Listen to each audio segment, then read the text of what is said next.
राज दत्त माझे जन दत्त माझे मन सोयरा सज्जन दत्त माझा दत्त माझा गुरु दत्त माझा तारू मजसी आधारू दत्तराज एका जनार्दनी दत्त हा विसावा न विचारिता गावा जावे त्याच्या दत्त माझा गुरु दत्त माझा तारू मजसी आधारू दत्तराज विठ्ठल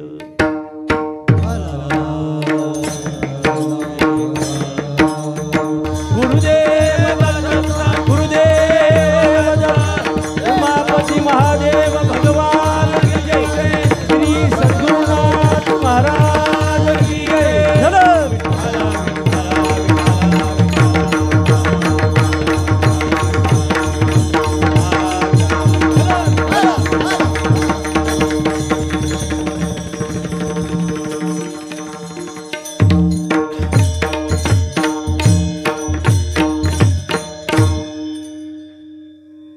दत्त माझी माता दत्त माझा पिता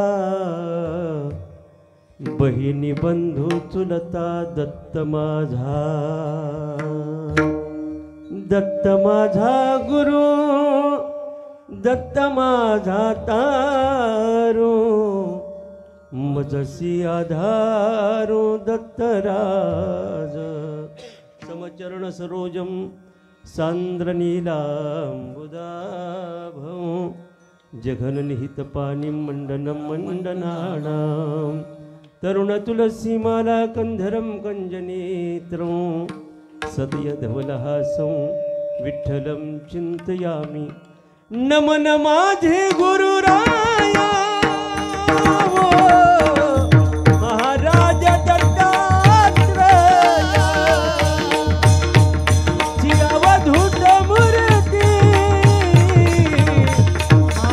जीवाची विश्रांती माझे गुरुराया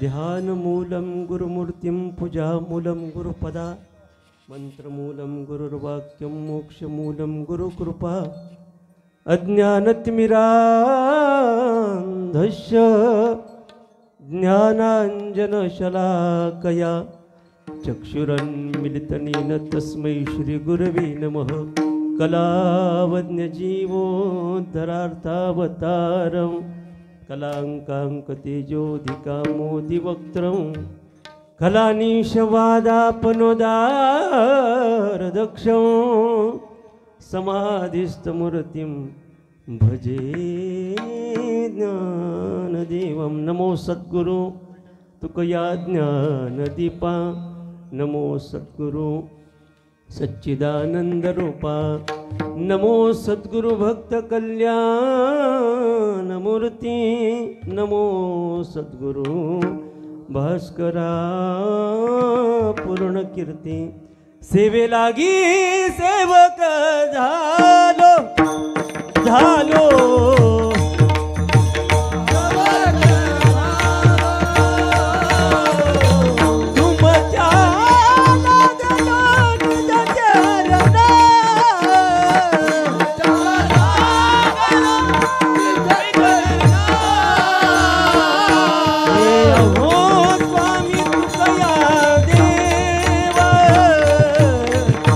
यावरी करावा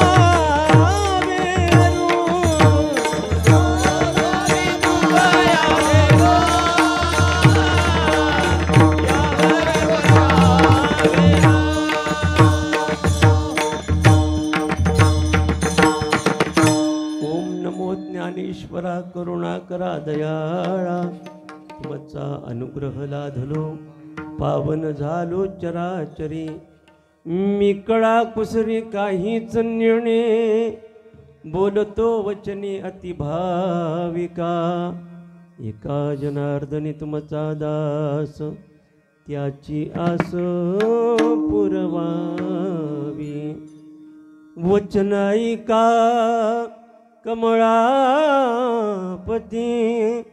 माझी रंकाची विनंती, कर जोडितो कथे काळी, आपण असावे जवळी, तुम्ही वसोनी अंतरी, ज्ञान देवा,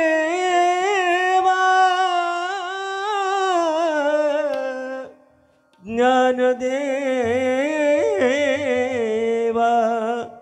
मज जागवा निर्धारी विठ्ठल.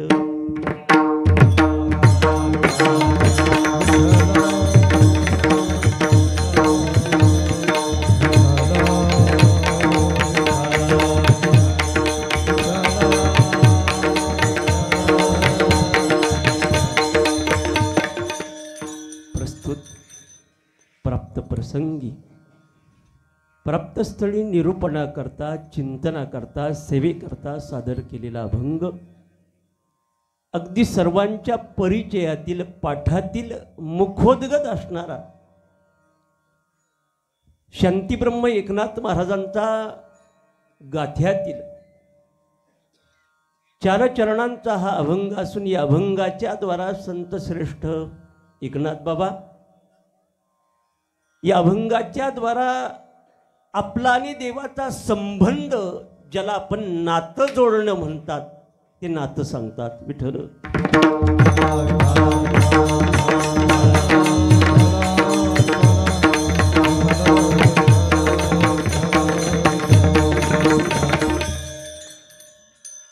गेली अनेक वर्षाच्या परंपरेनं संपन्न होत असलेला भगवान श्री दत्तात्रेयांच्या या पवित्र अशा क्षेत्रावरती प्रांगणामध्ये भगवान श्री दत्त जयंती उत्सव त्या निमित्तानं चालू असलेला हा अखंड हरिनाम जपयज्ञ सोहळा साधू संतांच्या कृपा आशीर्वादाने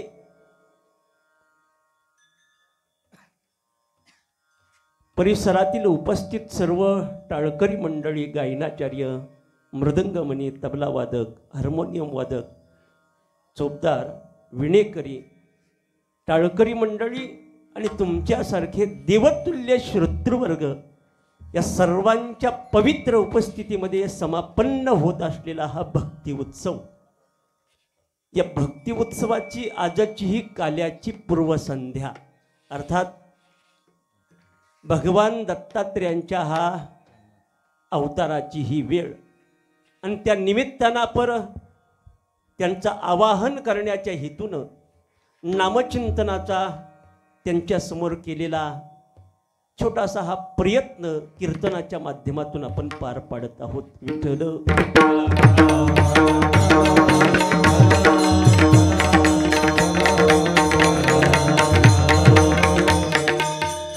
विस्तृत चिंतन न करता आपण अभंगाच्या पदापदाचं चिंतन मांडण्याचा वेळेमध्ये प्रयत्न करू. फक्त अशीच टाळी इमानदारीत शेवटपर्यंत वाजवा म्हणजे झालं. तुम्ही अशीच टाळी इमानदारीमध्ये शेवटपर्यंत वाजवली, 6:30 पर्यंत आपण मोकळं हो. तसं मोकळं काही तुम्ही होणार नाही. पण असं वाटत असेल कीर्तन वेळेवर संपलं पाहिजे, त्याकरता टाळी वाजवण्याकरता आणि भगवंताचं गुणगान गाण्याकरता कंजूसपणा करू नका. विठ्ठल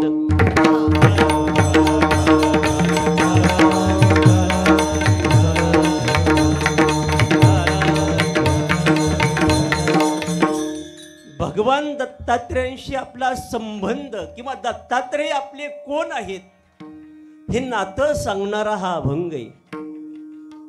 काही अभंगामध्ये संतांनी नात्याला नाकारले, ते म्हणतात धनदारा पुत्रजन बंधू सोयरे पिशून आणि सर्व मिथ्या हे जाणून शरण दिघा देवाशी. हे नातं आपल्याला बंधनात अडकवतं. माता पिता बंधू भगिनी कोणी नपवती निर्वाणी एकला मी दुःख भोगी कुंभ पाक जातनी. त्यांचं म्हणणे नात्यापासून तुम्ही दूर व्हा जर तुम्हाला देवाच्या जवळ यायचं असेल तर. आणि तेच संत देवाबरोबर नातं जोडतात. हे कसं काय विठ्ठल.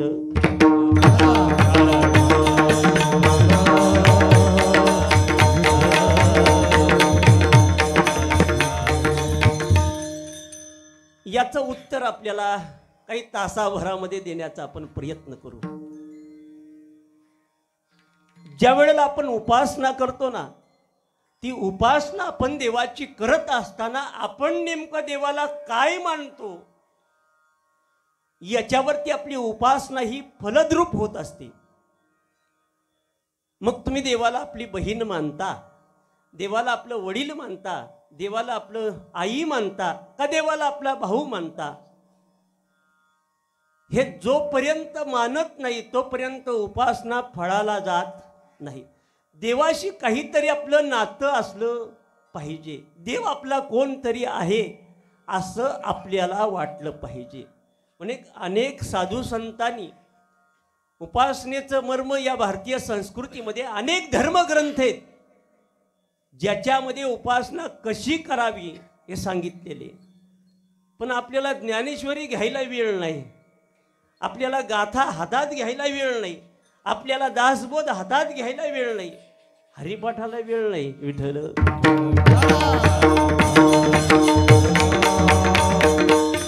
मोबाईल बघण्यामध्ये माणूस तास दीड तास असा सहज घालवतो.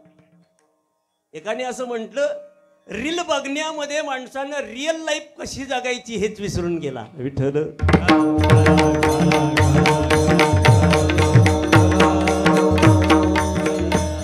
उपासनेचं मर्म शास्त्रामध्ये सांगितलंय. यथा देहे तथा देवे. तुम्ही वृंदावनात जर कधी गेलात, त्या वृंदावनामध्ये गोप भावानं राहणाऱ्या काही गोपी आहेत, स्त्रिया आहेत. जणू काय भगवान श्रीकृष्णाच्या आम्ही पत्नी आहोत या भावनेनं त्या तिथं जगत असतात. काही अशी पुरुष मंडळी आहे की ती वृंदावनामध्ये भगवंताशी पत्नीत्वाचं नातं जोडलंय आणि त्या नात्यानं त्यांच्याशी तिथं राहतात. मग जसं स्त्रीनं केस वाढवावं, साडी घालावी, कुंकू लावावा, तसं पुरुष भगवंताच्या प्राप्ती करतात, ती उपासना करतात. विठ्ठल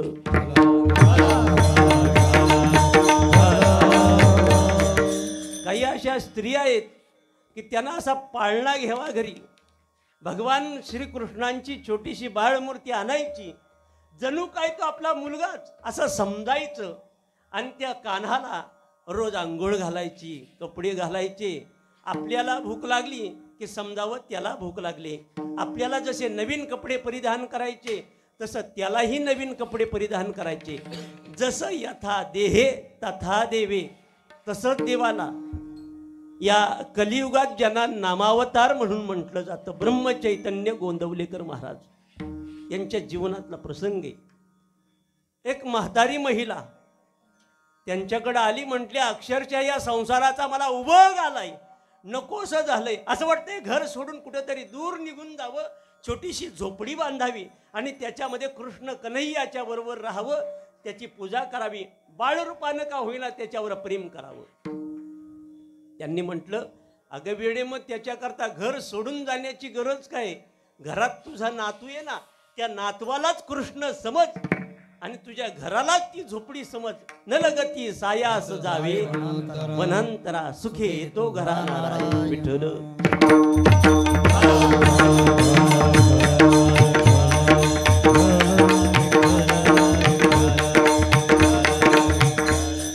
जी आपण उपासना करत असतो, ही उपासना म्हणजे नेमकं काय?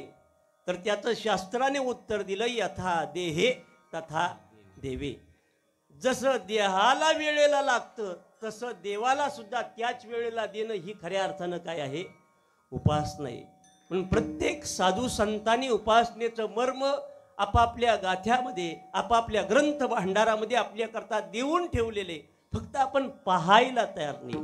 म्हणून देवाशी आपण काय नातं जोडतो याच्यावरती आपली उपासना असते. विठ्ठल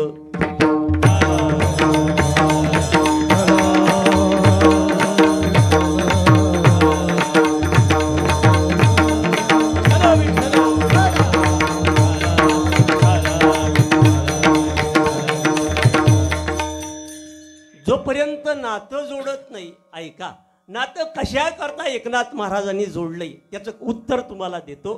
नातं जोपर्यंत तुम्ही देवाशी जोडत नाही ना, तोपर्यंत तुमचं देवाशी प्रेम निर्माण होऊ शकत नाही. यशोदा वात्सल्य भावानं कृष्णाशी काय केलं? तिनं नातं जोडलं. म्हणून तर मुलाच्या रूपानं देवावर तिनं प्रेम केलं. तुम्ही आपल्या देवावर प्रेम करा. आपल्या घरची कुलदेवता असेल, जी अधिष्ठानातली देवता असेल, गावातली देवता असेल, या दैवतेशी नातं जोडा. आणि नातं जोडत असताना रोज त्याच्याशी संवाद करा, त्याच्याशी बोला.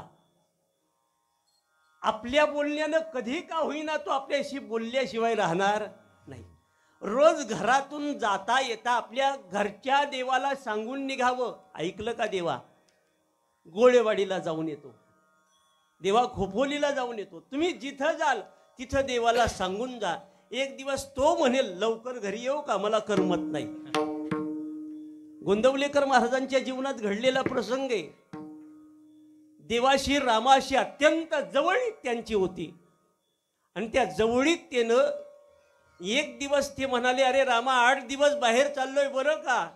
गाठोडं घेतला आणि दरवाजाच्या बाहेर पाय टाकला आणि इतक्यामध्ये पाषाणाची रामाची मूर्ती ढसा ढसा रडायला लागली.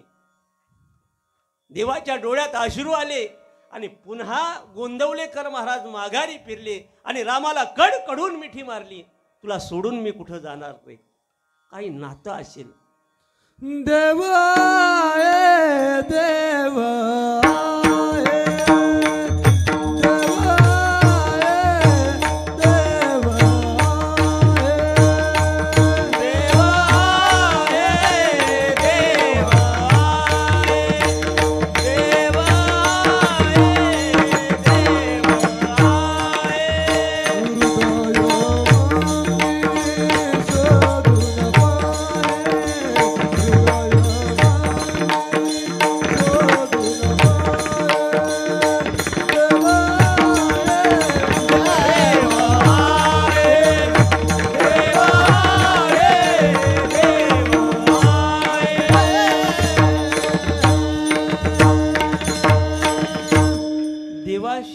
जोडलं पाहिजे. मी तुम्हाला उदाहरण देईन.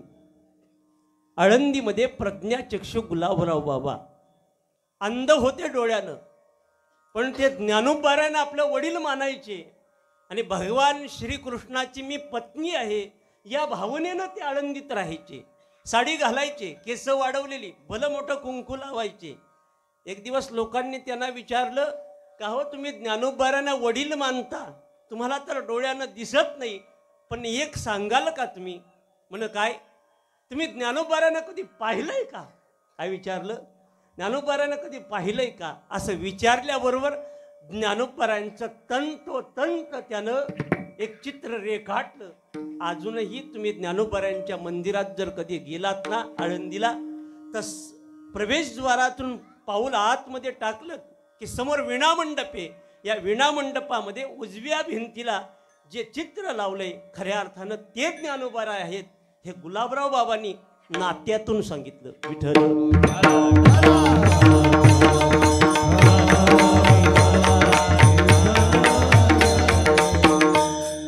आता परवा गीता जयंती झाली.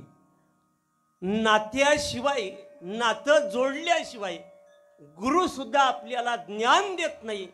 म्हणून गुरुशी सुद्धा आपल्याला नातं जोडावं लागतंय ना.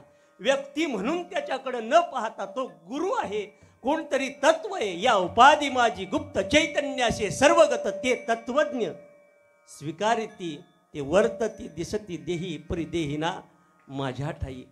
गुरु हे तत्व आहे आणि त्या तत्वाशी आपण नातं जोडलं पाहिजे. म्हणून ऐका, तुम्ही गीता वाचली असेल असं मी समजतो. त्याचं कारण असं आहे, गीता ज्यानं सांगितली त्यानं बरोबर सांगितली, ज्यानं ऐकली त्यानं बरोबर ऐकली, ज्यानं लिहिली त्यानं बरोबर लिहिली, पण ज्यानं छापली त्यानं चुकी केली. त्यानं काय केलं, छापून झाल्यानंतर बाहेरच्या पुठ्ठ्यावरती नाव लिहिलं, जशी आहे तशी. लोकांनी घरी आणली, कपाट उघडलं आणि जशी आहे, अजून काय काढली नाही. ज्यानं काढली त्याला कळेल. अरे रणांगणातलं युद्ध सामान्य नव्हतं. 18 दिवसाचं युद्ध आहे. 18 औक्षहिनी सैन्य. सध्याच्या भाषेमध्ये त्याला 51 लाख माणसं त्या रणांगणात होती. रणांगण ही सामान्य भूमी नाहीये. रणांगणाचा तुम्ही जर इतिहास वाचला तर तुमच्या लक्षात येईल. जे पर्व आहेत त्याच्यामध्ये भीष्म नावाचं पर्व आहे. या पर्वामध्ये रणांगणाचा इतिहास आलाय, म्हणजे कुरुक्षेत्राचा इतिहास आलाय. या भूमीचं महत्व धृतराष्ट्राला चांगलं माहिती आहे. म्हणून तो खोदून खोदून पुन्हा पुन्हा विचारतोय, जे धर्मालय म्हणजे तेथ पांडवांनी माझे गेले असं ती व्याजे झुंजाचिनी, तरी तीही इतुला अवसरी काय किजताशी येरेरी ते जड करी कथन करी मजवेगी. पहिल्या अध्यायामध्ये तो विचारतोय. पुत्रस्नेह मोहितू या श्लोकावरती ते भाष्य ज्ञानोबाऱ्यांनी केलंय. तो विचारतोय, तिथं पंडूचे आणि माझी मुलं रणांगणात गेली, ती नेमकी काय करतात ती मला सांगा. आता तुम्हाला जर गावातल्या एखाद्या व्यक्तीनं विचारलं, आमच्या गावातली 2 माणसं गोळेवाडीच्या सप्ताहाला गेलेत, ते तिथं काय करतात असा प्रश्न विचारला, तुमचं उत्तर काय असेल? काय करतात बोला ना. अहो कीर्तन ऐकतात. तसं धृतराष्ट्र विचारतोय खोदून खोदून, ते तिथं काय करतात. आता सांगा, रणांगणात गेलेली या 2 व्यक्ती म्हणजे पांडव आणि कौरव कशाला गेलेत? कशाला? चपाती खायला? मग अरे युद्धाला गेलेत. आणि युद्धाला गेलेली माणसं ही युद्ध करायचं सोडून अन्य काय करतील? पण तरीही राजा धृतराष्ट्र विचारतोय, जे धर्मालय म्हणजे, हा शब्द अत्यंत महत्वाचा आहे, त्याला अंडरलाईन करा. धर्मालय. त्याचं कारण असे, त्याला माहिती आहे भगवान श्रीकृष्ण ते नावाचे ते युद्ध होऊ देणार नाही, आणि देतील तर सगळ्यांचा उद्धार केल्याशिवाय राहणार नाही. त्यांना मारायचंच होतं, तर पांडवांनी डायरेक्ट हस्तिनापुरामध्ये अटॅक केला असता, संपलं असतं सगळं. पण त्यानं युद्ध करायला जागा निवडली. ती कुठली? कुरुक्षेत्र नावाची भूमी. त्यांना इतिहास माहिती होता. राजा कुरुनं सोन्याच्या नांगरानं भूमी नांगरली, आणि नांगरल्यानंतर त्यातून निघणारं धनधान्य त्याने देशातील सर्व ऋषी मुनींना बोलवलं, आणि त्या धान्य त्यांना पंगतीच्या रूपानं, अन्नदानाच्या रूपानं ते त्यांना खायला दिलं. अर्थात अन्नदान केलं, यज्ञ केला, आणि यज्ञामधून भगवान नारायण संतुष्ट झाले. आणि संतुष्ट झालेल्या भगवंताने विचारलं, बोल कुरुराजा, तुला काय देऊ? त्या कुरुराजानं सांगितलं, देवा द्यायचं असेल तर पहिलं 1 दे, मला एकूण 4 वर पाहिजेत. पहिला वर दे, या जागेवरती माझं नाव लागलं पाहिजे. या जागेच्या 7 बाऱ्यावरती पहिलं नाव कुणाचे? राजा कुरुक्षेत्र. म्हणून त्या भूमीला काय म्हणतात? कुरुक्षेत्र म्हणतात. ऐका, दुसरा वर मागितला, देवा या जागेवरती साधू संत ऋषी मुनी यांचे पाय लागलं पाहिजेत. म्हणून तर ही द्रोणाचार्य, भीष्माचार्य ही आचार्य मंडळी ही रणांगणात गेलीत. साधू ऋषी मुनी हबप काय काय भांडणं करायला येतील काय? हा वर दिलाय त्या जागेला, या सगळ्यांना रणांगणात आणायचंय. ही सगळी रणांगणात त्यावेळेला येतात, कारण हे सगळं भगवान श्रीकृष्णानं अगोदर ठरवलेलं आहे, काय काय कसं कसं करायचं. कारण देवाला माहिती ही सगळी घरातली आहेत. जरी ती आत्याची मुलं असली, ही आत्याची मुलं आहेत, पण काय करणार, दोन्ही घरातली आहेत. बेवडा घरी मेला काय, हॉस्पिटलला मेला काय, सारखाच ना.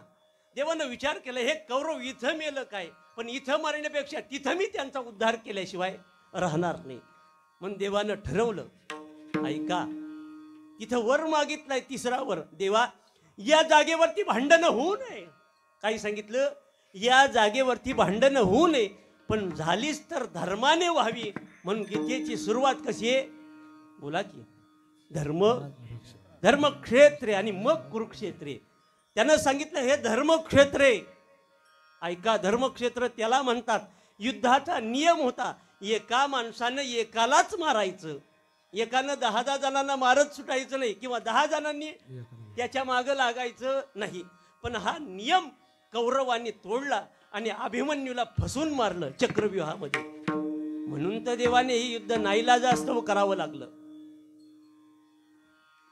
त्याच्या मागे पण फार एक इतिहास आहे, पण वेळ वाढेल म्हणून थोडक्यामध्ये मी पुढचं आवर्त घेतो. चौथा वर मागितला, ऐक देवा, या जागेवरती भांडणं झाली तर होऊ दे, मेली तर मरू दे, पण मरेल त्याला मोक्ष मिळाला पाहिजे. म्हणून भगवान श्रीकृष्णाला पाहून जो जो मरत होता रणांगणामध्ये, सगळ्यांना काय होता? मोक्ष होता. कारण शेवटीचे गोड तेची खरेगा. म्हणून सगळ्या कौरवांचा आणि पांडवांना काय मिळाला? मोक्ष मिळाला ना. अशी पवित्र भूमी आहे. आणि या पवित्र भूमीवरती गेल्यानंतर ऐका, आता महत्वाचं ऐका, अर्जुनानं 2-4 महिने युद्धाची अगोदरच तयारी केली. सप्ताह म्हटल्यानंतर जाहिरातीची तयारी आली. टाळ, मृदंग, पखवाज, या सगळ्या टाळकरी मंडळी, जाहिराती, सगळ्याची आपल्याला तयारी करावी लागते. तसं सगळ्याची तयारी केली. न बोलता पुढे सरका मंडळी. विठ्ठल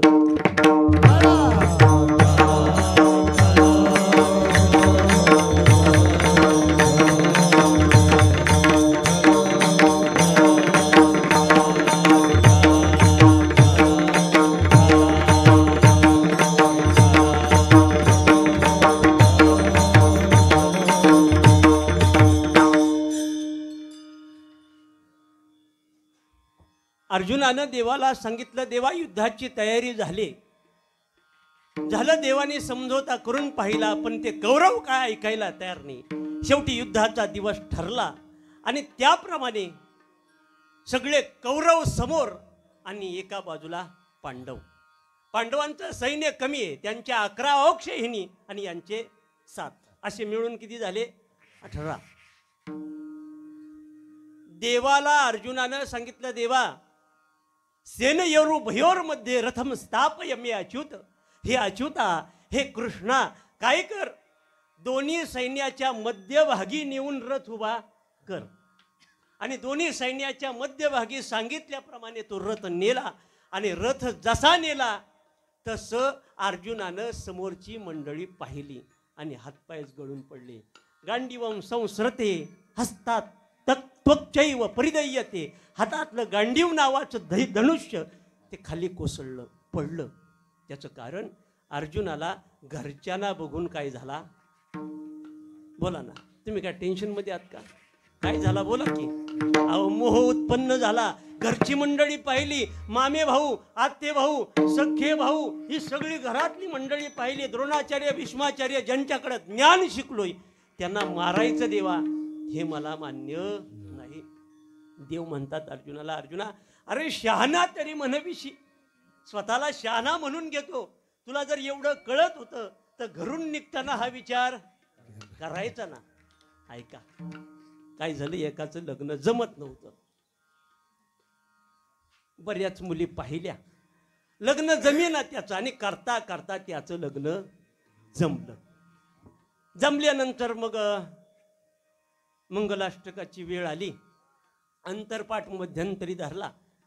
पलीकडं मुलगी आहे, इकडं मुलगा आहे. मुलीच्या मागे तिचा मामा आहे आणि याच्या मागे मामा आहे. लिंबू धरून मामा उभा होता. बडजीबुवानं मंगलाष्टक सुरू केली. करता करता वेळ जास्त होईल म्हणून त्या बडजीबुवानं अगदी शेवटाला मंगलाष्टक नेलं.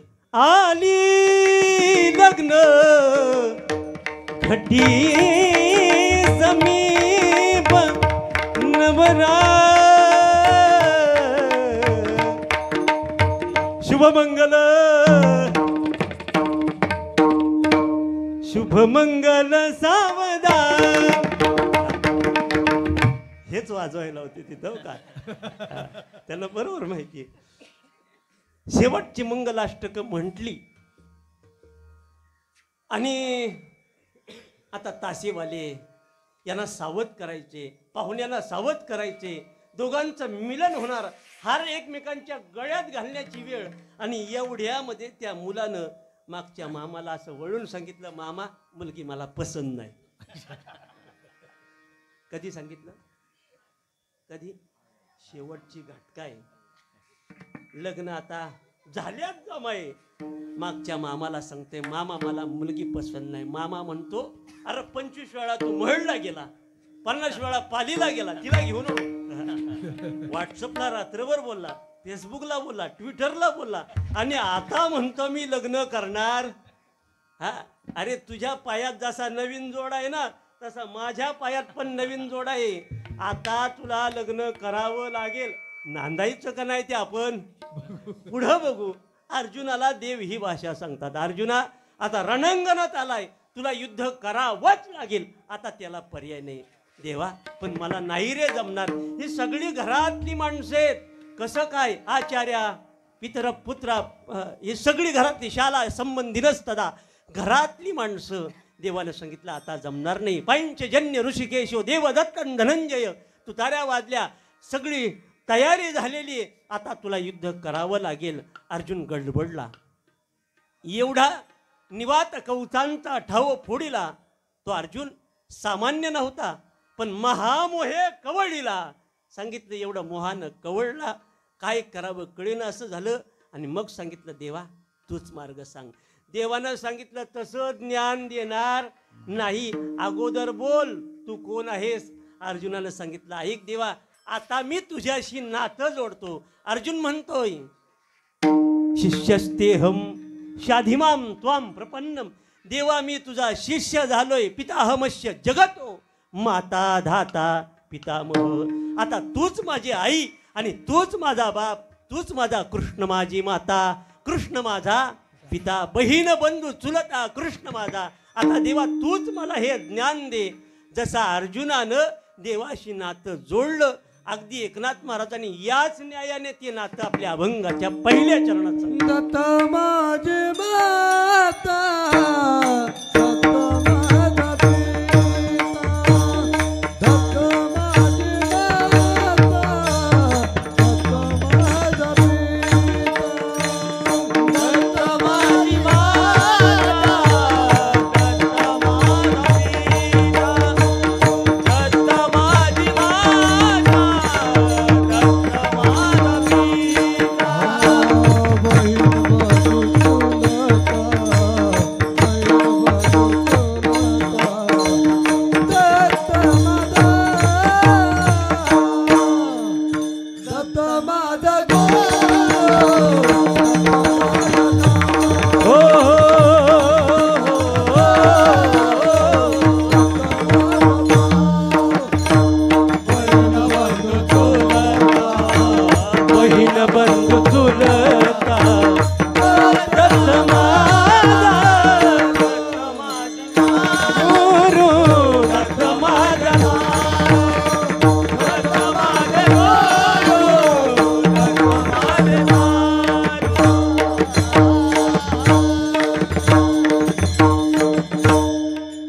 एकनाथ महाराज म्हणतात, मीही देवाच्या समोर नातं जोडलंय, देवाशी नातं जोडलंय.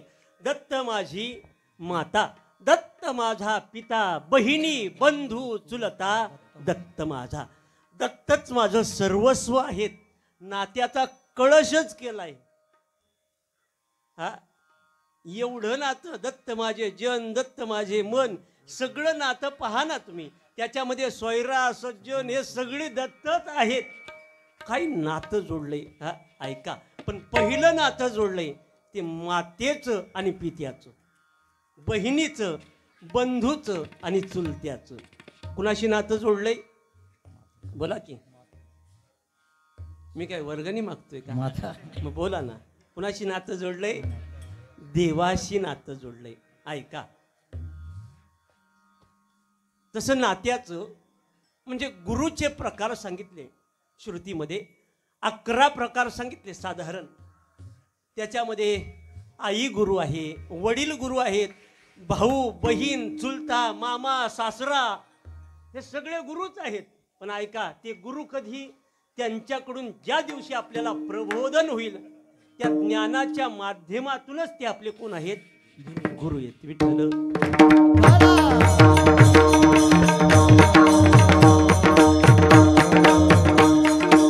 पण आता मला एक शंका अशी येते, एक व्यक्ती अनेक कसं का होऊ शकेल?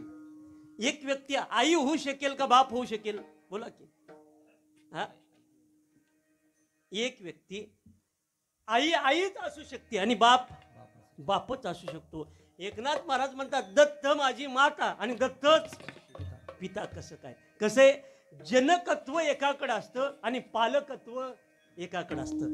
जन्म देणारा एक असतो आणि पालन पोषण करणारा एक असतो. एकनाथ महाराज दोनही नातं एका व्यक्तीशी जोडतात, अर्थात देवाशी जोडतात. हे कसं काय विठ्ठल?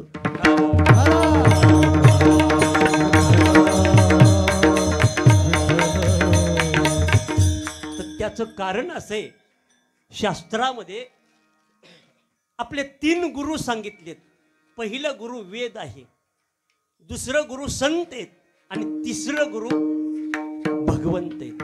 ऐका, म्हणून शास्त्रामध्ये जीवाला धर्म अधर्म पाप पुण्य हित अनहित कळत नाही. म्हणून शास्त्रानं आईच्या रूपानं ते ज्ञान आपल्याला सांगितलं. काही सांगितलं, शास्त्राने आईची जागा घेतली. आपल्या मुलाचं हित झालं पाहिजे म्हणून शास्त्रानं आईच्या रूपानं सांगितलं, लेकुराचे हित वाहे माबुलीचे चित्त, ऐसी कळवळ्याची जाती करीला भावीन. आईचं हृदय घेऊन शास्त्र आपला उद्धार करायला लागला. जीवाला त्याचं हित कळत नाही. खरं बोलू का, आपल्याला काहीच कळत नाही. अजून बोलू का, आपल्याला कळत नाही हे सुद्धा कळत नाही. बघा ना तुम्ही, सुरुवातीला आपण अंगणवाडीत जातो. अंगणवाडीमध्ये गेल्यानंतर बाई म्हणतात तुला काय कळत नाही. शाळेमध्ये गेल्यानंतर गुरुजी म्हणतात तुला काय कळत नाही. लग्न झाल्यानंतर बायको बोलते तुम्हाला काय कळत नाही. तिला म्हणायचं कळत असतं तुला आणली नसती. बायको म्हणते कळत नाही. म्हातारा झाल्यानंतर पोरं बापाला म्हणतात बाबा अहो मीटिंगला जाऊ नका, तुम्हाला त्यातलं काय. मग कळतं कधी माणसाला सांगा ना.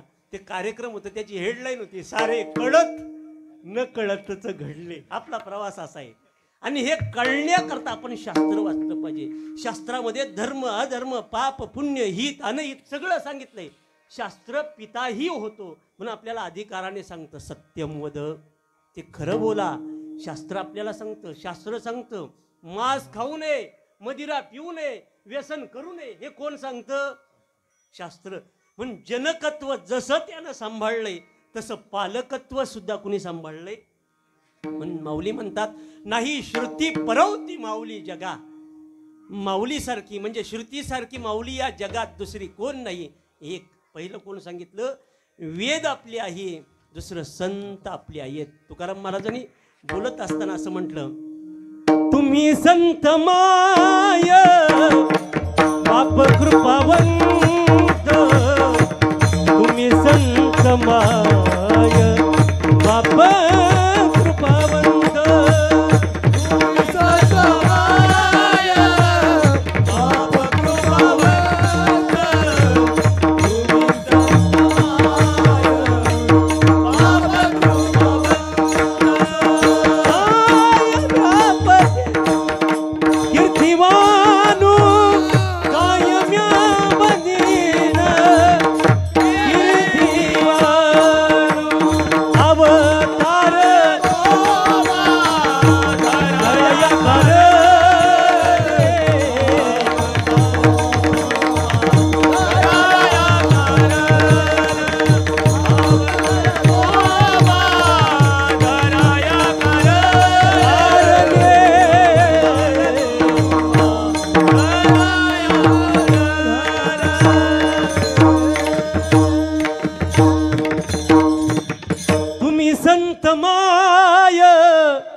बाप कृपावंत कायम्यापदित कीर्तिवानो. देवाबरोबर नातं जोडलंय, संताबरोबर नातं जोडलंय. देवाबरोबर बोलत असताना काय नातं जोडलंय. माय बाप बंधुजन तुझी सोयरा सज्जन. विठ्ठल बाप माय चुलता, विठ्ठल भगिनी आणि भ्राता.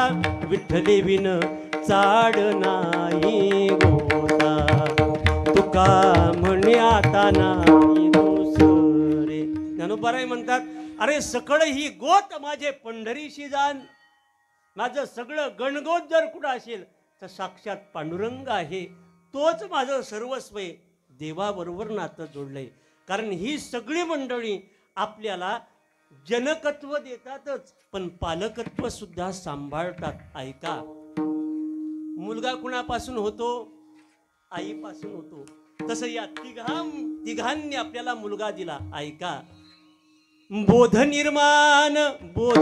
निर्माण झाला तेव्हा माता ममता मरून गेली तेव्हा. आता संध्या कैची करू. बोध नावाचा पुत्र आपल्याला कोण देत असतील तर फक्त संत देतात. ऐका, आपल्याला कळालं असतं का हो ज्ञान काय, आत्मज्ञान काय, सार आसार कळालं असतं का? पण संतांचं, वेदाचं आणि देवाचा आपल्यावर उपकार आहेत की सेवेत हा रस आणि वाटितो. घ्यारे होऊ नका रानभरी, तुम्ही रानभरी होऊ नका. मग त्याच्यामध्ये गाणारे, वाचणारे, उपासना करणारे हे सगळे रानभरी होऊन गेले. संतांनी लक्षात घेतलं, लोक उपासना करतात पण उपासना करूनही त्यांची इंद्रिय त्यांच्या ताब्यात नाही ना. या इंद्रियाच्या विषयाच्या स्वाधीन लोक झालीत आणि यातून त्यांना आवर घालता आला पाहिजे. इंद्रिय सामान्य नाहीये, या इंद्रियांचा स्वभाव आहे विषया वाचून काही आणि सर्वथा रम्यची नाही, हा स्वभावची पाही इंद्रियाचा. या इंद्रियाचा स्वभाव आहे, ही इंद्रिय स्वभावता विषयाकडे जातात, बहिर्मुख आहे. आणि बहिर्मुख इंद्रिय अंतर्ज्ञान प्राप्त करून देणं अत्यंत काय आहे, कठीण आहे. एकनाथ महाराजांनी या इंद्रियाचं असं उल्लेख केलंय. ते म्हणतात, शिष्णाशी रथी सुखाची जोडी, ते तरफडी भोगावया ते सुद्धा धावतोय. जिव्हा रसा ते ओढी, तृषा प्रार्थना लागी तोडी. म्हणजे पायवांची गती. हे सगळी इंद्रिय काय करतात, धावतात. खाऊ नये ते खातात, पिऊ नये ते पितात, ऐकू नये ते ऐकतात आणि बोलू नये ते बोलतात. आपल्या स्वाधीन काहीच नाही. इंद्रिया अधीन झालो देवा, इंद्रिया झालो देवा, इंद्रिया झालो देवा, वाचावदे परी करणे कठीण, इंद्रियाधीन झालो देवा, देवा इंद्रियाधीन झालो देवा. वाचावदे परी करणे कठीण, इंद्रियाधीन झालो देवा.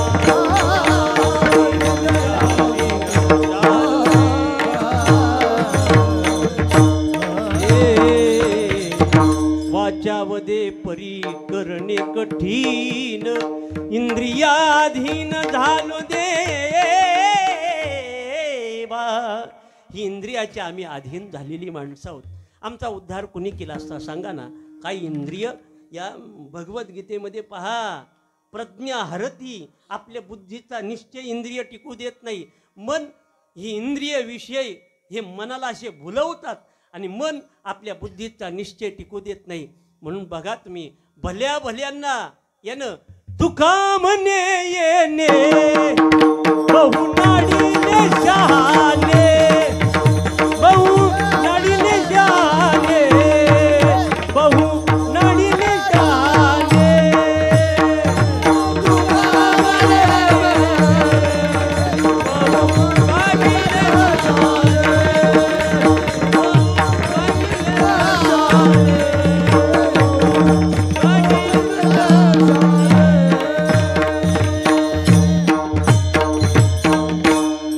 भल्या भल्यानं यानं मार्गाला लावलं विश्वामित्रासारखा तपस्वी महात्मा. अरे प्रतिसृष्टी निर्माण करण्याचं सामर्थ्य विश्वामित्रामध्ये होतं. पण असाही विश्वामित्र मेणकेला पाहिलं आणि इंद्रिय त्यांना आवरता आलं नाही. आपलं काय हा 2-4 वर्ष झाली आपण माळा घालून हा ज्ञानेश्वरी वाचतो. आपल्याला काही इंद्रिय आवरता येतील? अहो इंद्र चंद्र को क्या क्या भयो, हा सबको मालूम है जी. भूत लागले नारदाला, अरुण ना म्हणून बारुडाची चाल घेतली. 60 पोरे झाली त्याला, भूत जबर मोठे ग बाई, भूत जबर मोठे ग बाई.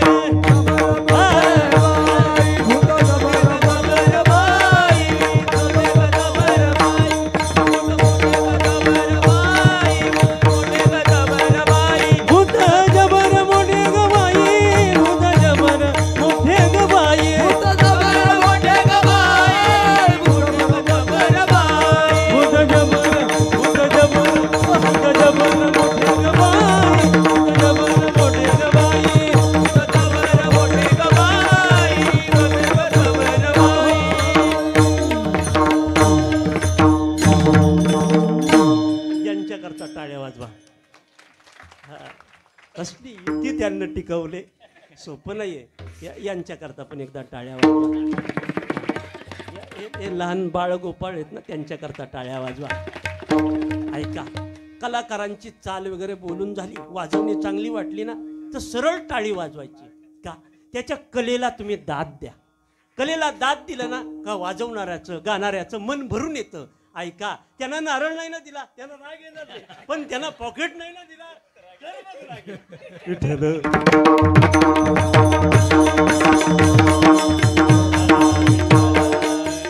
कलेला दाद द्या.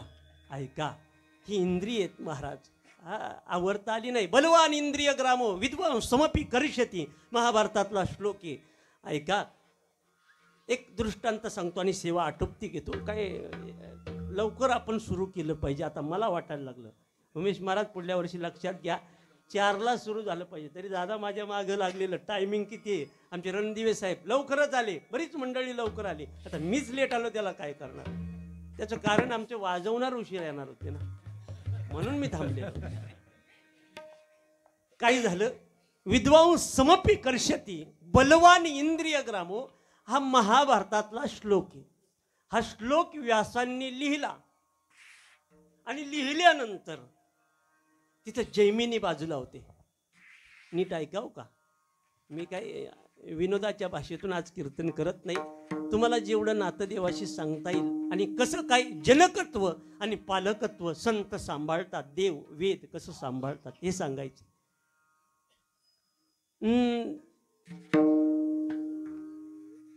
जैमिनी बाजूला होते आणि जैमिनीनं म्हटलं हा पाठ चुकीचा लिहिलाय, हा श्लोक तुम्ही फोडून काढा, जमणार नाही म्हणे हा याच्यामध्ये. अरे ही इंद्रिय अज्ञानाला त्रास देतील पण ज्ञानी माणसाला कुठे देतील का? तुम्ही काय म्हणे बोलताय? हे व्यासांनी सांगितलं 8 दिवस मी सुट्टीवर चाललोय, आल्यावर का असेल ते आपण बघूया. व्यास निघून गेले. त्याच दिवशी संध्याकाळी जैमिनी झोपडीमध्ये आतमध्ये शांत बसलेत. व्यासांनी स्त्रीचं रूप घेतलं आणि बघूया, हा म्हणतोय विद्वानाला इंद्रिय त्रास देत नाही, नापकर्षती लिहायचे, समपिकर्षती खोडायला सांगतोय, बघूया याची इंद्रियाच्या किती ताब्यात आहेत. म्हणून सुंदर अशा स्त्रीचं रूप घेतलं. लावण्यवती, दिसायला सुंदर असे रूपवान स्त्री झाले आणि ते व्यास त्या स्त्रीच्या रूपातून जैमिनींच्या झोपडीच्या बाहेर वळचणीला येऊन थांबतात. धो पाऊस पडायला सुरुवात झाली, विजांचा कडकडाट सुरू झाला आणि एवढ्यामध्ये त्या आतल्या जैमिनीनं बाहेर पाहिलं तर धो पाऊस पडतोय. पटकन लक्ष गेलं, वळचणीला एक सुंदर अशी स्त्री आहे. ऐका काय म्हणाला, विद्वानाला इंद्रिय त्रास देऊ शकत नाही. त्यानं एवढी सुंदर स्त्री कधीच पाहिली नव्हती. त्यानं बोलायला सुरुवात केली, बाई कुठं राहता? इंद्रिय सांगतोय, कुठं आलेलात, काय आलेलात? या आतमध्ये. तिनं सांगितलं नाही येणार. हे धर्म मंदिर आहे, या धर्म मंदिरामध्ये माझ्यासारख्या स्त्रीनं येणं हे अनुचित आहे. ही धर्माची शाळा आहे, मी इथं प्रवेश करणार नाही. त्यानं सांगितलं बाई जाऊ द्या हो, तुम्ही या. कोण म्हणतोय? ज्यानं सांगितलं इंद्रिय विद्वानाला त्रास देऊ शकत नाही, त्यानं सांगितलं बाई आत या. काय म्हटलं? त्या बाईनं आत बोलवलं, एवढी सुंदर स्त्री, आणि मग बोलायला केलं की तुम्ही एवढ्या वनात कशा का आला, तुमचा व्हॉट्सअप नंबर द्या. ट्विटरला कुठला अकाउंट आहे, फेसबुकला कुठला अकाउंट आहे, कुठला फोटो टाकलाय, सगळी माहिती काढून घेतली. कोण? बोला. ज्याची इंद्रिय तो म्हणतो माझ्या ताब्यात येत. त्यानं सगळं बाईकडून माहिती काढून घेतली आणि विचारलं का हो बाई एवढ्या वनात तुम्ही कशा का आलात? बाईनं सांगितलं काय तपश्चर्या करण्याकरता आलेली, चांगला नवरा मिळावा म्हणून मी तपश्चर्या या वनामध्ये करतोय. जैमिनी म्हणतात माझं पण अजून झालेलं. देव भुलला भावासी. आता मी पुढचं बोलत नाही. तसा हा भुलला, स्त्रीला बघून तो भुलला. आणि भुलल्यानंतर सांगितलं मी तुझ्याशी लग्न करायला तयार आहे. पण बाईनं सांगितलं माझी एक अट आहे. अट म्हणे तुझी काय अट आहे? त्यानं सांगितलं एवढंच करायचं, मला खांद्यावर घ्यायचं आणि मंदिराला 5 प्रदक्षिणा जर तुम्ही घातल्या तर मी तुमच्याशी लग्न करेन. त्यानं सांगितलं अहो मंदिर ही आमचं गुरुकुल, ही आमची ज्ञानशाळा, ही आमची धर्मशाळा, हे मंदिरच आहे. मग घेतली बाईला खांद्यावरती आणि प्रदक्षिणेला सुरुवात केली. 3 प्रदक्षिणा झाल्या. राहावं नाही म्हणून बाईकडे पुन्हा बघायला सुरुवात केली. वरती बघितलं तर बाईला दाढी आलेले आहे, बाईला मिशा फुटलेल्या. पटकन खाली ठेवली, पाहतो तर व्यासांनी म्हटलं काय करू जैमिनी, श्लोक बदलू का राहू दे? म्हटलं तुमचंच बरोबर आहे, इंद्रियांचं सांगतोय. ही इंद्रिय आपल्याला आवडता आली असती का? संतांनी जनकत्व जसं घेतलं तसं पालकत्व सुद्धा घेतलं आणि यांना कसं आवरायचं हे ज्ञान आम्हाला संतानं दिलं. विठ्ठल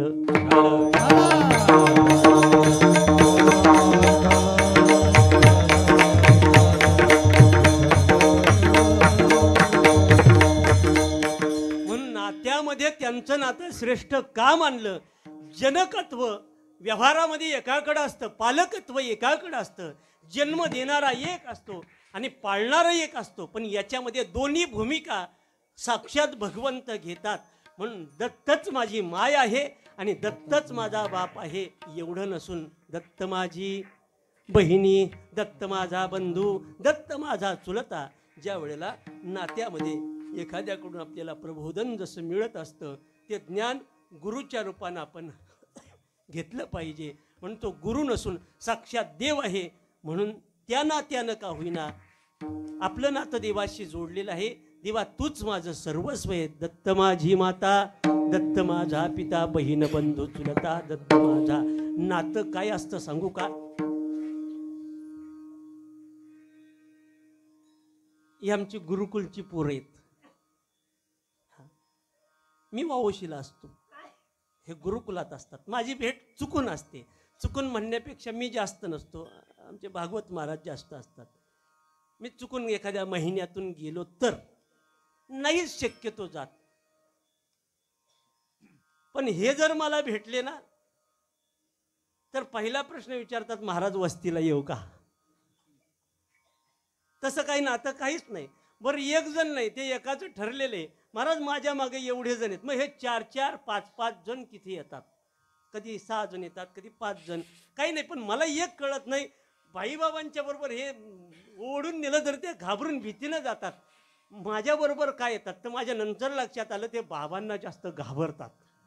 त्यांना म्हणजे महाराज आपलं जिव्हाळ्याचं नाते, प्रेमाचं नाते, महाराज म्हणजे मैत्रीचं नाते. नातं काय असतं हे आमच्या मुलाकडून, म्हणून मी त्यांना खूप जीव लावतो. तेही तेवढंच मला लावतात. मला काय झालं ना म्हणजे ते अगदी त्यांना रडू सुद्धा येतं माझ्यासाठी. अजून काय पाहिजे? हे नातं आहे. विठ्ठल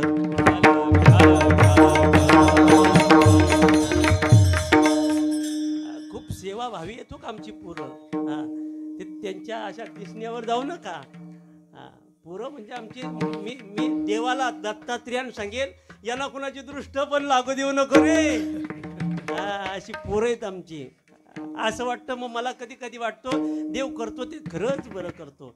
एवढी पोरं आपल्याला आहेत, काय कमी आहे का प्रॉपर्टी आपल्याला? अरे कोण नसलं तरी खांदा द्यायला एवढे असले तरी मला बस झालं.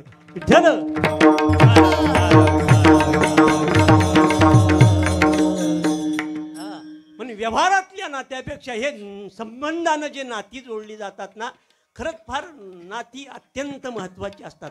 काय कुठून येतं कोण कुठून देतो काही कळत नाही. नातं रक्ताचं नसतं, काहीच नसतं, पण ते अगदी स्वतःहून प्रेमानं आपल्याबरोबर असतात, येतात. दत्तात्रेयानं तो भाव जवळ ठेवला एकनाथानं की देवाशी आपलं नातं आपण जोडावं. पण ते नातं जसं बहिणीचं भावाचं नातं असतं, या नात्यावरती बोललो तर अजून एक कीर्तन होईल. बहिणीचं भावाचं नातं पाहिजे, अत्यंत प्रेमाचं नातं असतं बघा. म्हणून मी नेहमी सांगतो बहिणीनं भावाशी सहीसाठी पैसे मागू नका. तुम्हाला आज मजा वाटेल, तुम्ही 5-10 लाख रुपये मागाल, पण उद्या भाऊबीज आली, रक्षाबंधन आलं, तर मग कुठल्या अर्थानं त्याच्या घरी जाल, तुम्ही तिच्या घरी जाल, तो तुमच्या घरी येईल. कधीतरी तुम्हाला वाटेल आपण भावाशी 5 लाख सहीचे मागितले. अरे सगळ्या बहिणी भावाकडे जातील, बहीण भावाकडे येईल रक्षाबंधनाला, पण तुला घरात ढसाढसा रडावं लागेल. पण पैशासाठी नाती तोडू नका. बहीण म्हणजे सामान्य नाही, बहीण म्हणजे आई गेल्यानंतर बहीण आई असते. दादाच्या घरी काही कमी पडलं ना तर बहिणीचं सारं लक्ष आपल्या माहेराकडे असतं, माझ्या दादाचं कसं चाललंय. आणि तुम्ही नाती सहज तोडता. ती नाती तोडू नका, पैशापायी नातं तोडू नका. नातं अत्यंत गरजेचे. बहिणीचं भावाचं, भावाची भांडणं झाली असतील ना तर माझ्या अख्ख्या कीर्तनातून हे सार घ्या. गेल्या गेल्या घरी दादाला मिठी मारा आणि सांगा दादा मी पैशापायी तुझ्याशी भांडलो, पण मी सांगतो दादा पैसा बाजूला ठेव, मला तू पाहिजेस.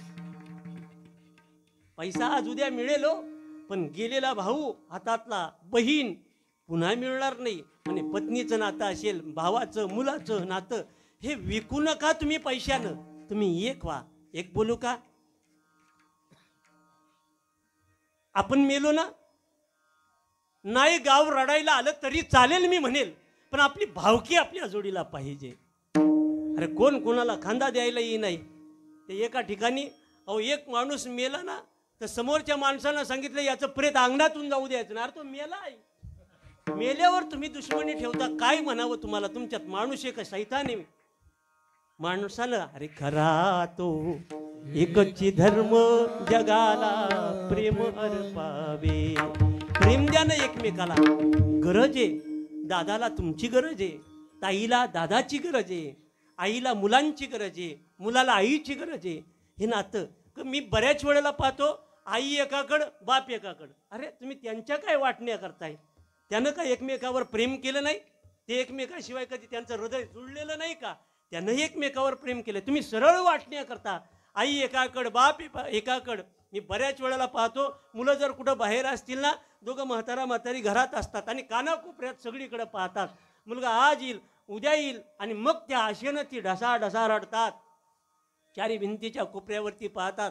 लहान असताना बाप मुलाला हाताला घ्यायचा, सांगायचा हा बघा माझा म्हातारपणी काठीचा आधार. करता करता ऐका ना, करता करता हातातली काठी राहते आणि मुलगा निघून जातो. असं शक्यतो होऊ नये म्हणून आपले नाती गोती सांभाळा. आपलं काही जे असेल घरातलं वादविवाद संपवा आणि आपल्या ताईला दादाला कडकडून मिठी मारा आणि सांगा दादा पैसा पाणी बाजूला राहू दे, मला तू पाहिजेस. आपली माणसं जवळ ठेवा. अत्यंत गरजेचा हा संदेश तुम्हाला मी देतोय की नाही दत्ताला तुम्ही आई वडील मानला तरी चालेल, पण आहेत त्यांना तरी आपलं मानण्याचा प्रयत्न करा. विठोबा रखुमाई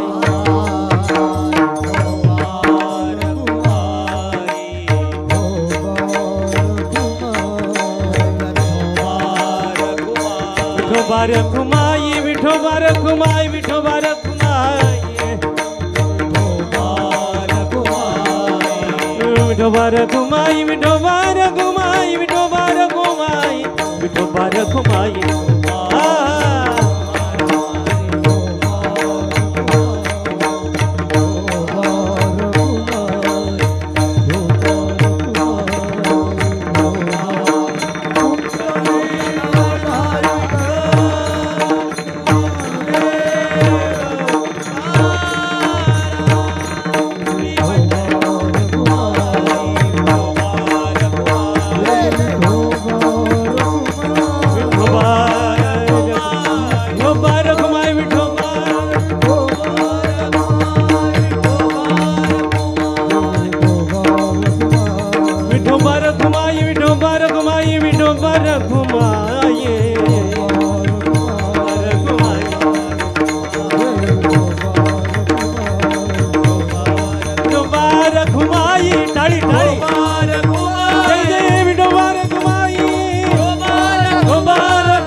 माझी माता पिता. आपण भाव ठेवा. मंदिरातला देव दगडाच्या रूपानं नाही, तो भावनेच्या रूपानं त्याच्याशी नातं जोडा. तुम्ही त्याला जड पाहताय का चैतन्य पाहताय हे तुमच्यावरती अवलंबून आहे. देव बोलत नाही. एकानं बऱ्याचशा पूजा केल्या, बऱ्याचशा म्हणजे पहिल्यांदा देवीची उपासना केली. देवीची उपासना का करतात? शक्यतो घरात चांगलं व्हावं म्हणून देवीची उपासना केली. मग त्यानं भगवान महादेवाला आणलं तरी तो काय बोलायला तयार नाही, पावायला तयार नाही. देवीची झाली, महादेवाची झाली, विष्णूची झाली, सगळ्यांची पूजा करून तो कंटाळला. देव काय आपल्याला आता बोलायला तयार नाही. शेवटी त्यानं कृष्णाला घरी आणलं, कृष्णाची पूजा केली 2 महिने, तरी कृष्ण काही बोलायला तयार नाही. मग काय करावं? शेवटी वैतागला आणि एक दिवस त्यानं काठी घेतली, काठीला कापूस गुंडाळला आणि कृष्णाच्या त्या मूर्तीच्या नाकात असा भरला. नाकात भरला, देव काही बोलला नाही. पण जसा दुसऱ्या नाकात भरला आणि देव खुदकन हसले आणि मग तो बोलायला लागला, अरे हे जर अगोदर हसला असतास ते एवढं मला त्रास घ्यायची वेळ आली नसती. देवाने सांगितलं ऐका. देव म्हणाला, अरे अगोदर तू मला मूर्ती रूपानं पाहायचास, पण आता मी कोणतरी आहे, त्रास होईल म्हणून काडी घालायला आलाय ना. मी चैतन्य. हा भाव जर तुम्ही मंदिरात ठेवा ना, आपल्या दैवतेमध्ये, आपली घरची दैवत जी काही मूर्ती असेल भावरूपानं पहा. तुम्ही जर देवरूपानं पाहत असाल प्रश्नच नाही, पण देवाला भावना रूपाने ज्या दिवशी पाहाल त्या दिवशी तुम्हाला देवत्व पाहावयाची गरज नाही. म्हणून ते नातं असतं, ते नातं जोडण्याचा प्रेमानं प्रयत्न करा. कारण या जगामध्ये मनी नाही भाव, म्हणे देवा मला पाव. मनी नाही भाव, म्हणे देवा मला पाव. देव बाजारचा भाजीपाला नाही रे, देव बाजारचा भाजीपाला नाही रे. देव बाजारचा भाजीपाला नाही रे, देव बाजारचा भाजीपाला नाही रे. थोडंसं मागं पुढं झालं, आता वय पण वाढलं, पहिल्यासारखं लक्षात राहत नाही. काय बघताय? खरंच वाटते की काय?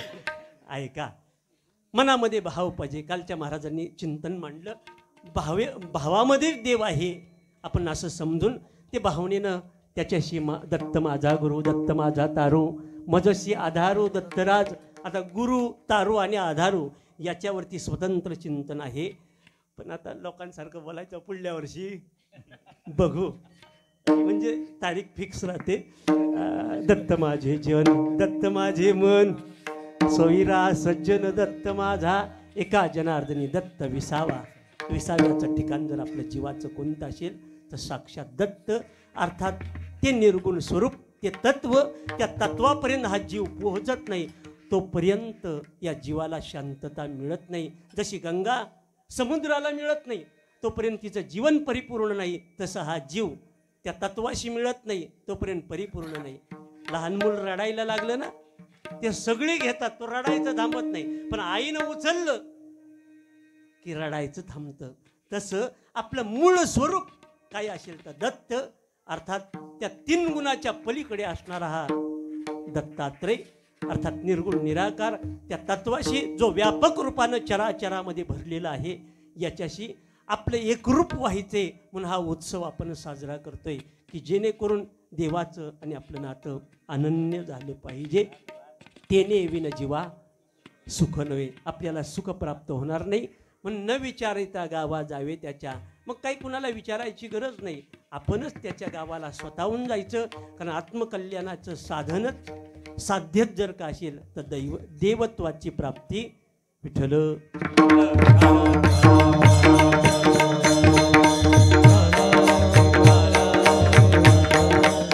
जाऊ देवाची या गावा देव देईल विसावा. म्हणून आपल्याला त्या देवाच्या गावाला जाऊन आपलं जीवाचं राहिलेलं अपूर्ण मिलन पूर्ण करायचे. आणि याकरता आपण उत्सव साजरे करतो.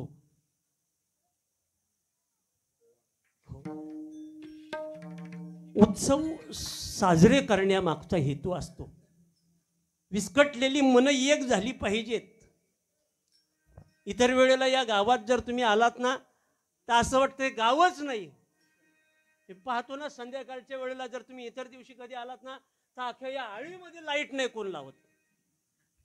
इथंच नाही आमच्या पण गावात काही लोकांना का अरे तू बल्ब नाही लावला नाही ती भांडी घासते माझ्या बल्बवर अरे काय तुम्ही घासू दे ना तुम्ही कुठल्या कुठे विचार करताय ज्याचा विचार करायचा त्याचा विचार माणसं करत नाही अरे घासली तर घासली फरक काय तुला पडते 2 युनिट तुझं जास्त वाढतील भर बिल लोकांसाठी तुम्ही ज्या दिवशी जगाल ना त्या दिवशी देव तुम्हाला द्यायला भरपूर असतो फक्त तुम्ही दुसऱ्याचं हित पाहायला सुरुवात करा तुम्हाला दुसऱ्याचं चांगलं बघवत नाही ना म्हणून तुमचं चांगलं होत नाही चांगलं बघा तुमचं चांगलं आपोआप होईल विठ्ठल म्हणून इतर दिवस या गावातली अवस्था फार विचित्र असते पण आज दत्त जयंती म्हटलं ना हे आताचं नाही सांगत पण आम्ही जेव्हा लहानपणापासून या गावात यायचो मी भांडून आमच्या नानीकडून 2-4 रुपये आणायचो इथं जत्रा असायची इथं ती आपली बाई होती बाया बाय बरोबर का तीच ना बाय हे बायानं सांगा की बरोबर ना आधी बाय होती ती पेरू आणायची आणि ती लाल लाल ती बोरं काय ती चिनी मिनी बोरं ते असं खायला आमच्या दादाचं दुकान होतं त्या दुकानामध्ये मग ते आपले शिरावलं भेंडं असायचं ते त्याची खरेदी असायची काय वेगळं वातावरण असायचं गोळेवाडीला पण अजूनही ते वातावरण विस्कटलेलं नाही अजूनही जणू काय मी आज आळंदीतच आहे असं मला दिसतंय वातावरण याच्यामध्ये कष्ट करणारी काही माणसं होती देवत्वाच्या रूपानं आमचे दळवी दादा माझ्यावर खूप जीव म्हणजे सुरुवातीच्या काळामध्ये मी ज्या वेळेला कीर्तनं सुरू केली ना त्यावेळेला भाऊंनी आणि त्या दादांनी मला जो आधार दिला त्यावेळेला वेगळा आधार म्हणजे मला कीर्तनाला घेऊन जायचं किती पैसे मिळतील काय मिळतील गाडीला भाडा हे नको पण तू मोठा हो या मोठ्या माणसाने मला मोठं केलं सोपं नाही आज मोठं कोण कुणाला करत नाही पण या लोकांचे आशीर्वाद आहेत मी परमेश्वराला प्रार्थना करेल यांचा आत्मा जिथं नांदत असेल आज दत्त जयंतीच्या रूपानं का होईना दादा कुठं तरी असतील आमचे महाडिक दादा अत्यंत नम्र स्वभाव अत्यंत नम्र मागच्या म्हणजे ते पुढं मंडपात कधी आलेच नाही हे म्हणा ते म्हणा मागे ते विचारलं माऊली जेवण कसं झालंय म्हणजे लोकांचं पोट भरण्यात त्यांना आनंद होता ठराविक माणसं अशी असतात पण ही काळाच्या ओघानं निघून गेली आणि अशा उत्सवाच्या प्रसंगी अशांची आठवण होते म्हणून त्यांना एकदा भावपूर्ण आदरांजली मी माझ्या आपल्या सर्वांच्या वतीनं वाहतो माझ्या कथेला मी प्रारंभ करतोय कथा ऐकत असताना कुणाशी बोलू नका कथेमध्ये मन एकाग्र करा मला माहिती आहे तुम्ही दरवर्षी तेच ऐकतात आज किती वर्ष सप्ताहाला झाली असतील तुम्ही तेच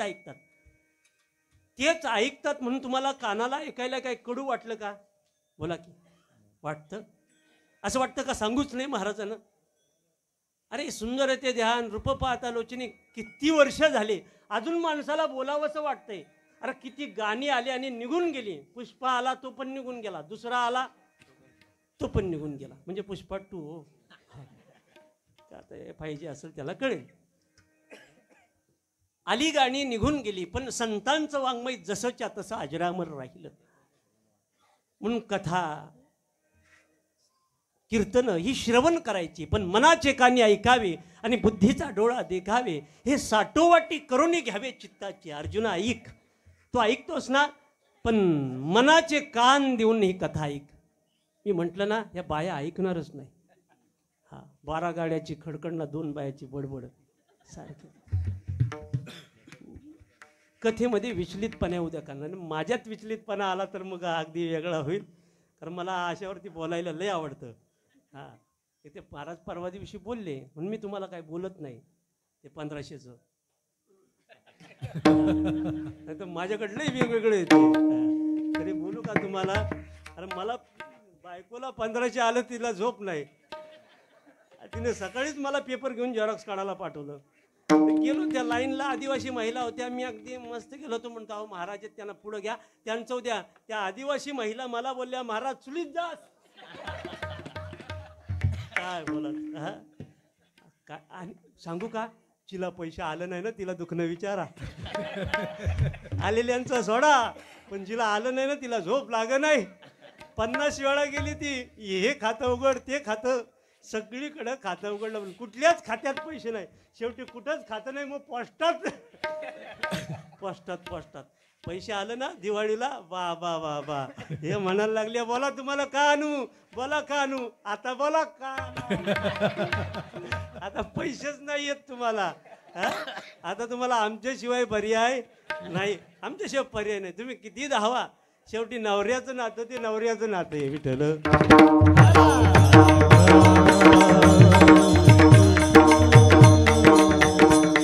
सगळी 2 महिन्यांना एवढी वैतागलेली नाही बायाना, मीच नाही सगळीच वैतागलेली. हो काय भयंकर स्थिती, म्हणजे जणू काय ते बँकवाले होते ना, बँकवाले ते असे वैतागाचे, असे बोलायचे, त्यांना डबा खायला वेळ नाही, कशाला नाही, यांचे पेपर धड नाही, काही नाही, तरी पण ते अशी गर्दी करायचे. मी एवढ्या करता बोलतोय, आता तरी तुम्ही शांत बसा, कथा ऐका. विठ्ठल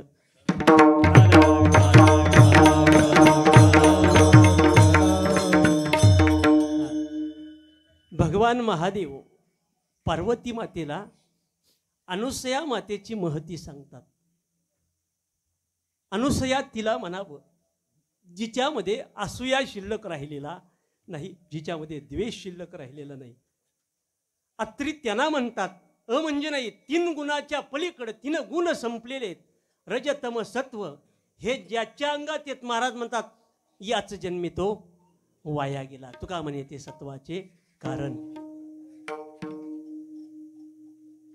ही अवस्था ज्यांच्या जीवनात घडते त्याच्याच दारात प्रत्यक्ष दत्त म्हणून देव उभा राहतो.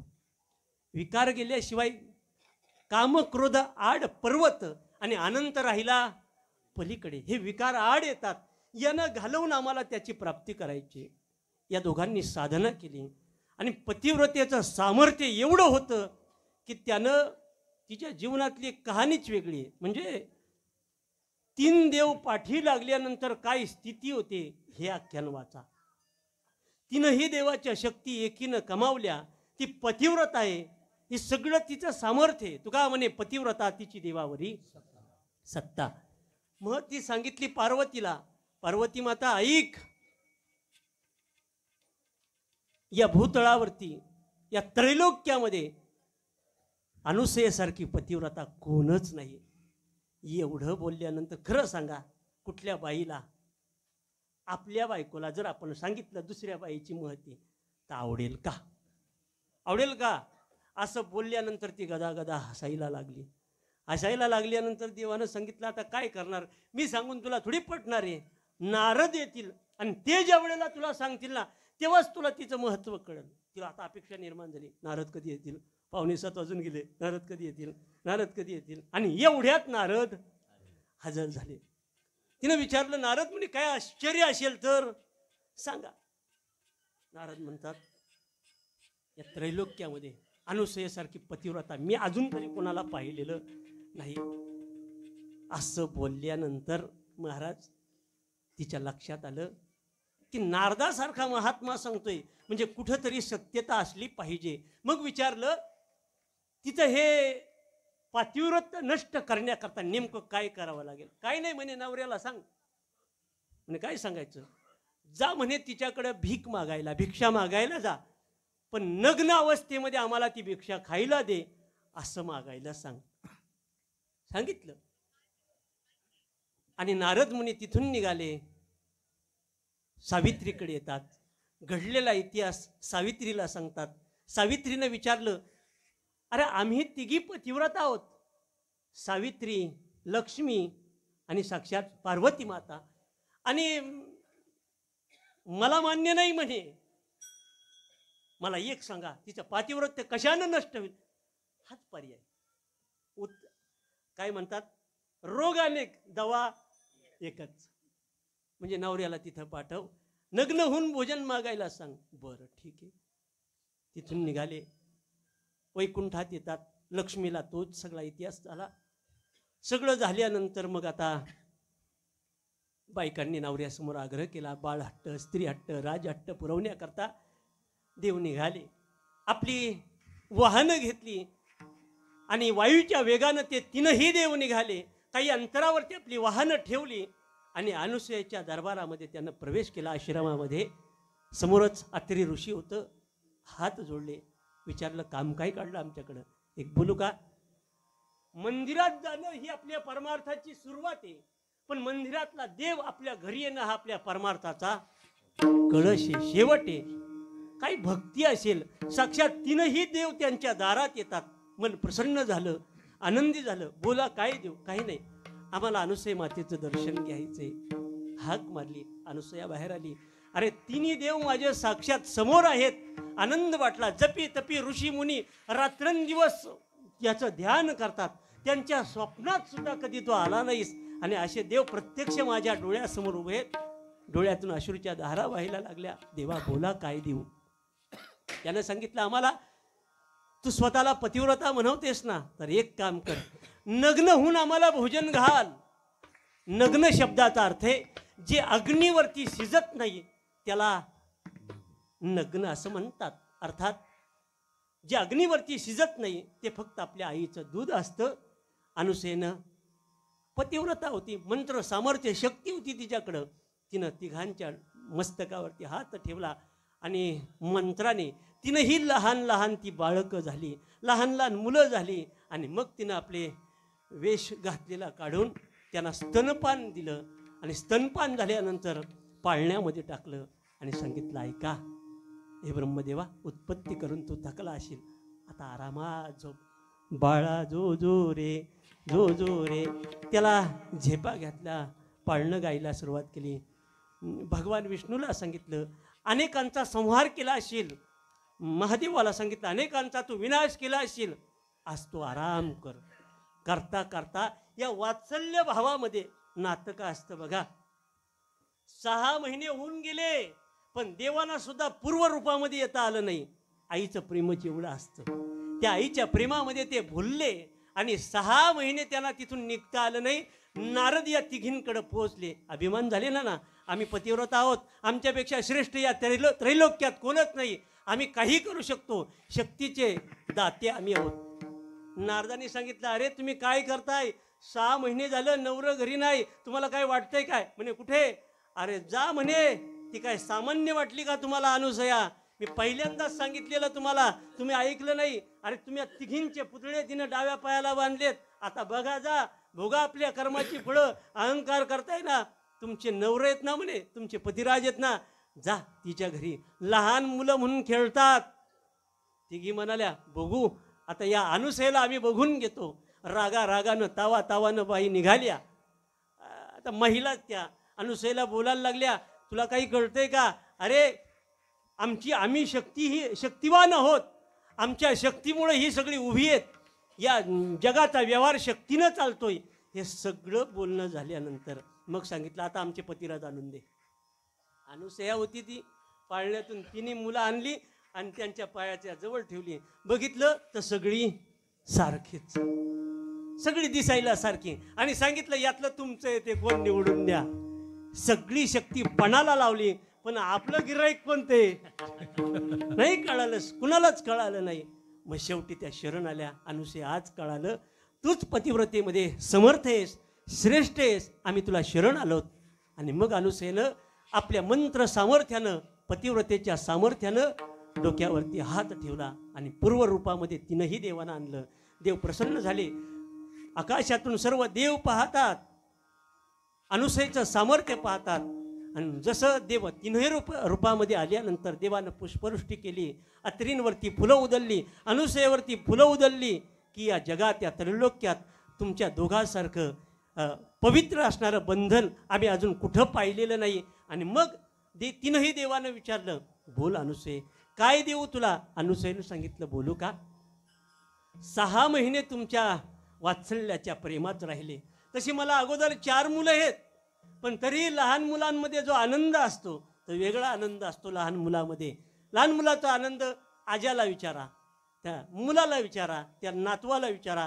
ते नातू म्हणतं, आजा नाही तर मजा नाही. बापाची 10 लाखाची गाडी असेल पण मुलगा आजोबाच्या असा हाताला हात धरून जाण्यात त्याला खोपोलीला जायचा आनंद वेगळा आहे. तिनं सांगितलं लहान मुलाचा आनंद वेगळा आहे. तो वात्सल्य भाव मला पुन्हा पाहिजे. मग देवानं तिला तथास्तु म्हटलं आणि तुम्ही एक रूप व्हा. तिनंही बाळरूपानं एक रूप झाले आणि तिच्या चरणी ज्या दिवशी प्रगट झाले तो पवित्र दिवस आजचा आहे. गुरुवार होता, पौर्णिमा होती. असा पवित्र काळी मध्यान्ह काळी भगवान दत्तात्रय प्रगट होतात. अभंग होईल, शेवटचं चरण म्हणून झालं की पुष्पवृष्टी होईल, मग भजन होईल, पाळणा होईल. मध्यंतरी येण्याकरता वाट ठेवा. आपल्याला जागेवरती दत्तात्रयांचं या ठिकाणी दर्शन मिळेल. पण तत्पूर्वी देवाला अवताराला आपल्याला आणायचे, बोलवायचे, म्हणून आपल्याला त्याचं भजन करायचंय. पहिल्यांदा अभंग म्हणायचंय. बरं, त्याच बाजूला आपले हातात ती फुलं उधळून घ्या.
श्रीपाद वल्लभ दिगंबरा दिगंबरा श्रीपाद वल्लभ दिगंबरा दिगंबरा दिगंबरा श्रीपाद वल्लभ दिगंबरा दिगंबरा दिगंबरा श्रीपाद वल्लभ दिगंबरा दिगंबरा दिगंबरा श्रीपाद वल्लभ दिगंबरा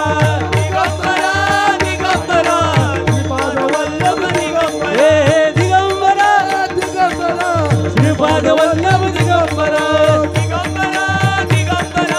श्रीपाद वल्लभ दिगंबरा दिगंबरा दिगंबरा श्रीपाद वल्लभ दिगंबरा दिगंबरा श्रीपाद वल्लभ दिगंबरा दिगंबरा दिगंबरा श्रीपाद वल्लभ दिगंबरा श्रीपाद वल्लभ दिगंबरा श्रीपाद वल्लभ दिगंबरा हे दिगंबरा दिगंबरा श्रीपाद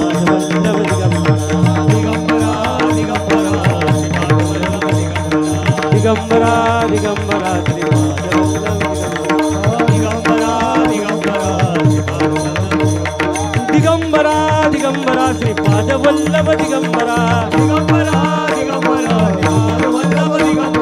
दिगंबरा दिगंबरा श्रीपाद वल्लभ दिगंबरा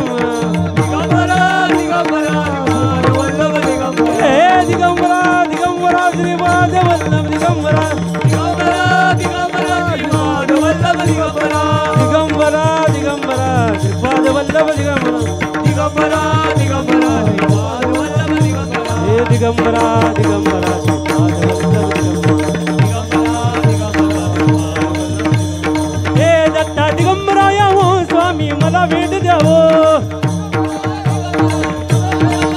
दत्ता दिगंबराया मोह स्वामी मला भेट द्यावं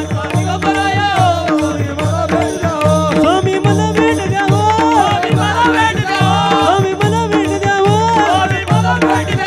दत्ता दिगंबरा दिगंबरा दिगंबरा मोह स्वामी मला भेट द्यावं दिगंबराया मोह स्वामी मला भेट द्यावं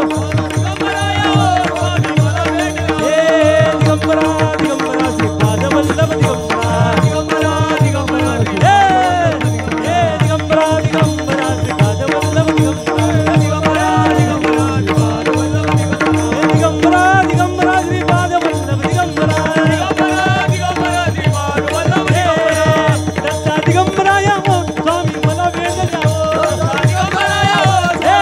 टाळी टाळी टाळी टाळी टाळी टाळी टाळ टाळ टाळी दत्ता दिगंबराया मोह स्वामी मला भेट द्यावं दिगंबरा दिगंबरा श्रीपाद वल्लभ दिगंबरा हे दिगंबरा दिगंबरा